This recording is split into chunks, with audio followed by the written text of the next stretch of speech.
Welcome back. The budget vote that the board took at its April meeting was clearly an important one, but it was not the only action the board took. We'll take a look now at some of those other actions.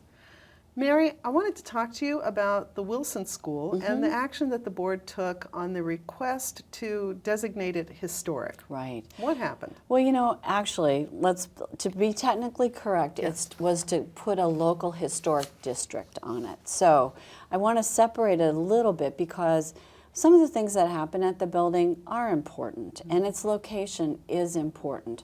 But when you put a local historic district around something, it's almost like saying it's kind of in glass. Oh. You can use it, but if you want to make changes to it, there's a pretty extensive process it has to go through to get what's called a certificate of appropriateness. So some members of the community, about 12 residents down in the Roslyn area, brought this to the Historic Affairs and Landmark Review Board, which is our body that looks at these things. It had been studied once before, and in that first go-round, and everybody knows the Wilson School actually belongs to the school board. They hold that property for the purposes of delivering public education. So it had been looked at once before, and the school board had said, we choose not to sort of put it in this bubble. We think we're going to have to use this property at some point. We don't want to have to hold on to this building.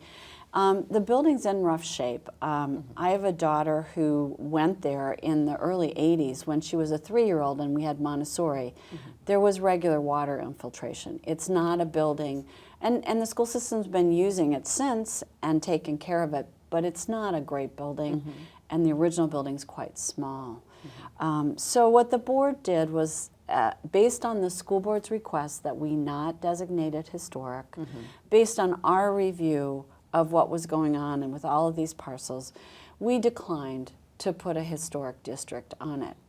We did, though, ask the manager to work with the school system and the historic preservation staff, as well as HALRB, to explore ways to tell the story of Wilson School, however the parcel ends up redeveloping. The board also, on another school-related issue, voted to approve a contract for a turf athletic field for Washington Lee. This is a replacement of an existing field, correct? That's correct. I was on the school board when the field went in the first time. So tell us about this. I guess my question is both why is it being replaced and why do we have turf fields? Well, let's start with the first one. Okay. People may recall, and probably we've all walked by a field where the whole middle is just dirt. Our fields are used so heavily by kids, by young adults, by seniors to play soccer and other field sports, it's very difficult to keep grass on them. So a number of years ago, 10 or 12 years ago now, the county board started trying out turf, synthetic turf in these fields, and decided to do the first couple of them actually at high schools. So Wakefield was the first one, Washington Lee was the second. And the Washington Lee field had been used only for 7 football games a year. So we were able to keep beautiful grass on it because nobody ever played. But when you put a synthetic field in, you can play anytime except if there's lightning. Okay. You can shovel it off and play in the winter. Get thousands and thousands and thousands of hours of playability by putting a synthetic in. So we've moved on. I think we now have 16 or 17 synthetic fields. But what we're doing in the high schools, which is important, is we're working with the school system and we're actually putting in a new pad that is designed to reduce the impact of concussions. On young people, and we are now testing the fields every year to make sure that they still have this new resiliency that people are saying you need to have in order to not have as much damage from concussion. So it'll be there for another 10 years, be playable for thousands of hours. So worth the investment. Totally, and if you do it on a cost per hour of play, it's one of the best deals around. Okay, well, let's move from schools to curbs. The board actually deferred action on parking meters. What is the action that you deferred? Why did you defer it? Sure. So staff brought us a proposal to look at both increasing the rate for parking meters and potentially extending the hours. Most of them, in the urban areas, the rate is $1.25 an hour. This would go up to $1.50 if we move forward. In the places where it's $1, it'd go to $1.25. We have some places at 50 and 75 cents. Those wouldn't change. We currently run till 6 o'clock at night. This is a proposal to run as late as 8. When we looked at what others were doing in the region, we had the lowest rates and we had the shortest hours. And both of those things lead to the street not turning over. And so people will drive around looking for parking too much.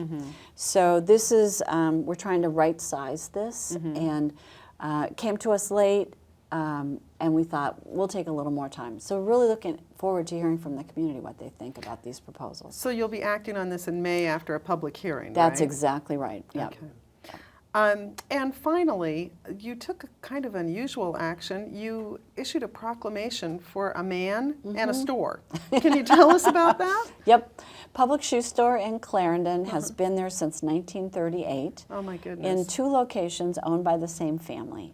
And Doc Friedman, which is what we all call him, those of us who live in Clarendon, is retiring at about age 92, and the store is going to be closing. Oh my goodness. And so we took the opportunity to celebrate a little bit the constancy of this family, the role they've played in our neighborhoods and in so many families throughout the whole of Arlington and probably Northern Virginia.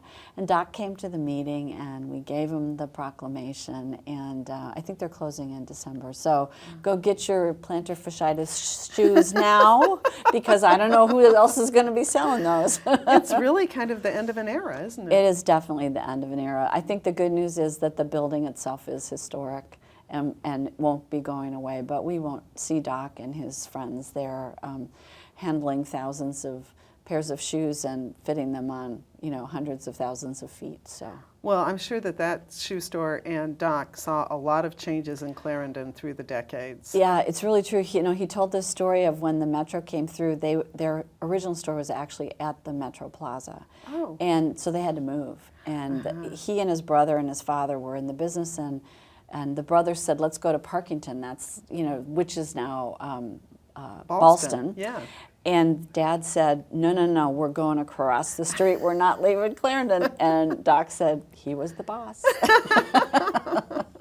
Well, that's great. I'm sure that felt good to be able to honor this businessman in that store. It was wonderful. It really was.